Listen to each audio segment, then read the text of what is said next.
Kalau Bapa menyuruh aku makan, aku akan makan. Kalau Bapa mengatakan pada aku untuk segera tidur, maka aku akan tidur.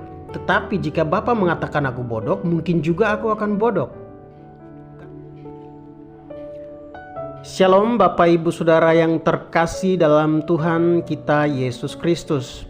Untuk renungan kita pada malam hari ini terambil dalam kitab Markus pasal 9 ayatnya yang ke-42. Demikian firman Tuhan. Barang siapa menyesatkan salah satu dari anak-anak kecil yang percaya ini, lebih baik baginya jika sebuah batu kilangan diikatkan pada lehernya lalu ia dibuang ke dalam laut. Bapak Ibu Saudara yang terkasih dalam Tuhan kita Yesus Kristus, penting sekali untuk kita membaca mendalami maksud dari firman Tuhan, supaya hidup kita dapat sejalan dan sekehendak dengan firman Tuhan. Jadi kemarin saya sempat mendengar ada tetangga saya yang berkata kepada anaknya bodoh, karena anaknya itu tidak tahu membaca dan menulis. Bapak Ibu Saudara yang terkasih, dalam kitab Matius 18 ayat 18 demikian firman Tuhan. Aku berkata kepadamu, sesungguhnya apa yang kamu ikat di dunia ini akan terikat di sorga, dan apa yang kamu lepaskan di dunia ini akan terlepaskan di sorga. Saya pikir jika seorang anak dikatakan bodoh dari kedua orang tuanya adalah kesalahan, karena anak itu adalah darah daging dari mereka.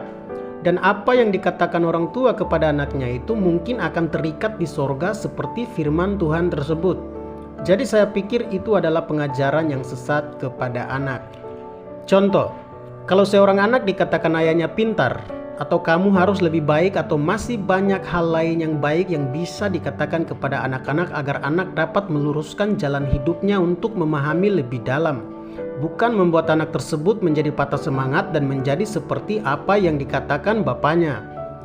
Dan karena orang tua adalah Allah kedua di dunia, jadi harus sekali mengajarkan atau mengatakan hal-hal yang baik yang dikehendaki Tuhan kepada anak-anak mereka. Kalau Bapa menyuruh aku makan, aku akan makan. Kalau Bapa mengatakan pada aku untuk segera tidur, maka aku akan tidur. Tetapi jika Bapa mengatakan aku bodoh, mungkin juga aku akan bodoh. Karena apa yang terikat di bumi akan terikat di sorga. Jadi jangan kita sesatkan anak-anak kita dengan hal-hal atau kata-kata yang sesat. Karena mungkin saja mereka bisa seperti itu jika kita terus mengatakan hal itu. Saya pikir menurut filosofi saya, anak-anak yang sekolah di sekolah dasar atau SD, mereka tidak harus diajarkan membaca, sebab mereka sudah tahu berbicara huruf-huruf dalam kehidupan sehari-hari. Jadi saya pikir mereka hanya cukup dikenalkan pada huruf-huruf yang sering mereka bicara, tetapi bukan mengajar mereka membaca ulang. Karena mereka sudah tahu cara berbicara, tetapi mereka belum mengenal huruf-huruf dalam berbicara itu. Karena mereka sudah tahu cara berbicara, tetapi mereka belum mengenal itu huruf-huruf apa. Jadi jika para guru mengajarkan mereka membaca ulang, hal itu akan perlahan membuat mereka sangat bosan dan malas untuk belajar. Karena A sampai dengan Z itu sudah diajari orang tua dalam bahasa sehari-hari. Tetapi untuk pengenalan akan huruf-huruf yang belum mereka tahu atau kenal itu yang penting dikenalkan. Jadi saya pikir anak-anak itu sudah lebih dahulu tahu berbicara sebelum diajar membaca. Dan kita sebagai guru atau orang tua hanya perlu mengenalkan mereka pada huruf-huruf yang sering mereka berbicara, supaya mereka tidak salah sangka seperti huruf A mereka pikir Z, atau huruf Z mereka pikir A. Itu karena faktor tidak mengenal. Jadi jika kita mengajarkan ulang kepada anak sesuatu yang sudah dia tahu tapi belum dia kenal adalah pengajaran yang sesat, karena kita membuat anak kita berpikir semakin lambat, padahal kita hanya cukup mengenalkan dia pada setiap huruf dan angka. Demikian firman Tuhan dalam kitab Markus pasal 9 ayat 42. Barang siapa menyesatkan salah satu dari anak-anak kecil yang percaya ini, lebih baik baginya jika sebuah batu kilangan diikatkan pada lehernya lalu ia dibuang ke dalam laut.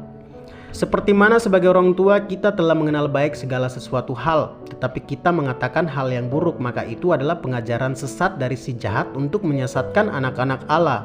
Jadi jika Bapak Ibu Saudara mau supaya anak-anak Bapak Ibu Saudara dapat pendidikan yang baik, maka ajarilah kepada mereka juga apa yang baik.